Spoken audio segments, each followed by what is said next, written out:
Hey Goblin friends, I swear, this was supposed to be, well, I was supposed to be done this a long time ago. I didn't think I'd have another video out tonight, but recording this one, oh my goodness, I want to show you this playback. Okay, so this is game 2 against a mono black deck, and really I think this is informational because you see how much you can jump back from a loss. Well, just from an incredibly bad position with this deck. It's so much fun. That's why Gruul Goblins and Pioneer, you never ever give up until the very end. So, we're on the play because the opponent lost the last match. It was a even back and forth, but there wasn't really anything to highlight there. There is here, look at this, one land, it is red-green, but it's a pain land, we don't want that, so we're going to ship it back. The next hand that we keep, much better, we got our full combo here. For Skirk's Conspicuous Snipper Unbelt, as well as a Fireblade Charger. We have a green land in here, which is nice, which is why I think I sent back the Fireblade Charger. Start the game, and on my turn 1, I'm going to play out the Skirk Prospector, just to see if I can get the combo on board. Opponent makes me sacrifice it on their turn. My turn 2, I put out the green, and I get a breakout. Get a Conspicuous Snoop off the top. Why did I do that? Well, that means if I do the breakout, I get some damage, and then I can Runville and Cacophony Scamp on my second turn without skipping a turn, not attacking if I was just going to play the Snoop from my hand. Well, I just saw what I could get. They put down a Preacher of the Skin. It makes attacking a little bit harder. I know I've got a mountain on top though. I cast a Cacophony Scamp on top with my Conspicuous Snoop, set up for defense with the Runville Boardmaster. That way they attack in, deals 2 damage on the block, and then I can redirect 2 damage to it with Cacophony Scamp Death Trigger. However, when they attack in, they create a token because they're low on life. They Fatal Push my Runville Boardmaster. It exiled that Stomping Ground off the top with its Death Trigger. So by Cacophony Scamp dies, I end up killing their 1/1 token. Now, I still have 1 land in hand. I'm going to have the Runville off the top as my draw. That's still a pretty decent position, but it's already turn 4. I haven't closed out the game. That's really bad for an aggro deck like this. I just turtle up. I keep the Conspicuous Snoop in hand to sandbag it. Let the opponent untap with Cacophony Scamp up as a little bit of defense. They still haven't broken through. So this time they attack, they create the token, I block, and the trade goes through, but I exile them, they close off the top.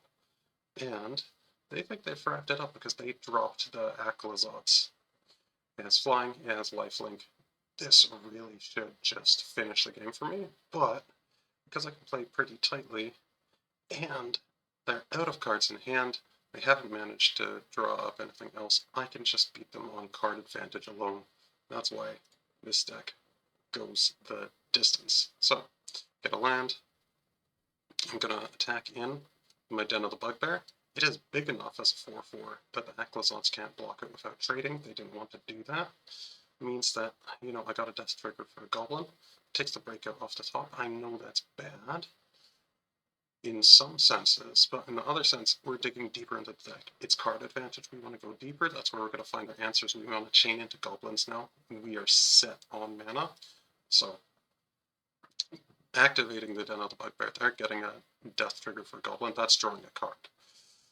They put down the Shieldred. Turn 6. I mean, at this point, 24 to 14, it is looking kind of bleak. I don't see anything off the top. Let's see what I draw.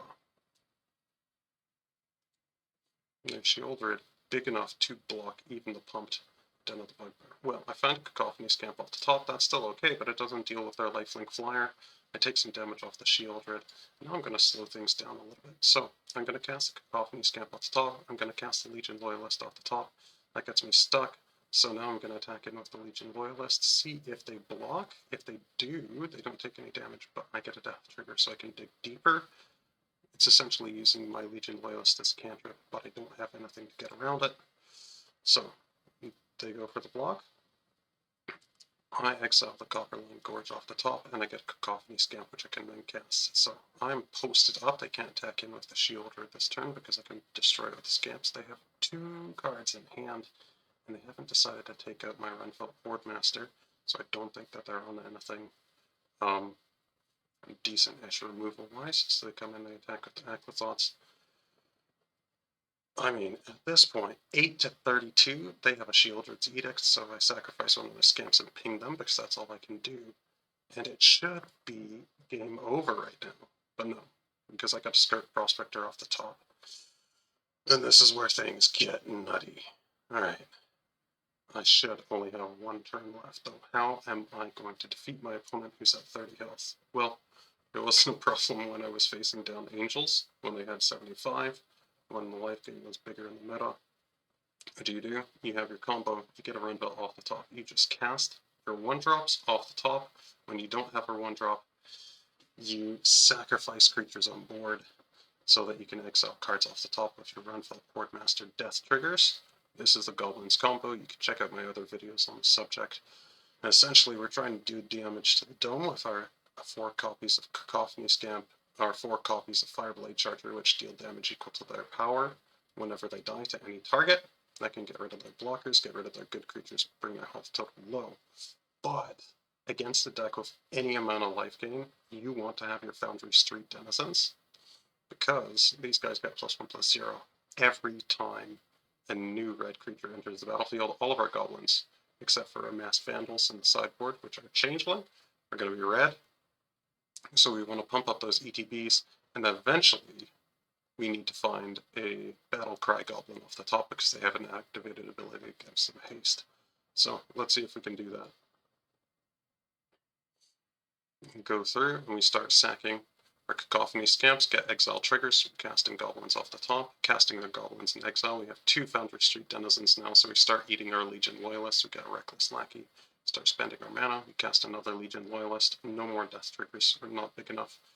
At this point, if I was playing in full control, I'd want to pause here, and whenever I see a Battlecry Goblin off the top, I just activate it with extra mana using the Conspicuous Snoop there. But I'm skipping over things because I know that I just have enough bodies on board.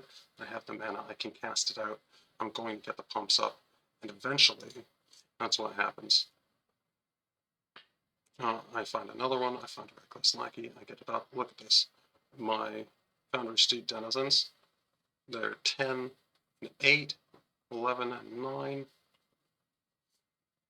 12 and 10. I finally cast the Battlecry Goblin. I have more than 30 power on the board. It's all hasted, and my opponent just folds right there. Remember, this is turn 7 on my side. My opponent, they got their Shieldred out, they got their Aquathots on board. They have 30 life, I'm at 6. And they have played 3 pieces of removal, 1 direct removal, 2 Shieldred's Edict. They've traded for creatures, but we just get them on card advantage, because while they've seen 13 cards, I've seen nearly my whole entire deck. I could keep going. I just cut it off here, because they're dead. Anyway, that's why you never give up with Gruul Goblins. It's a hell of a fun deck. I hope to see you out there piloting it in the Pioneer meta. It's absolutely tier A, if not S tier, depending on what the rest of the board is like. You just need to put the time in. You gotta learn it. It's super fun. And so I hope people can learn and enjoy it just as much as I do. Have a good one, and play more Goblins.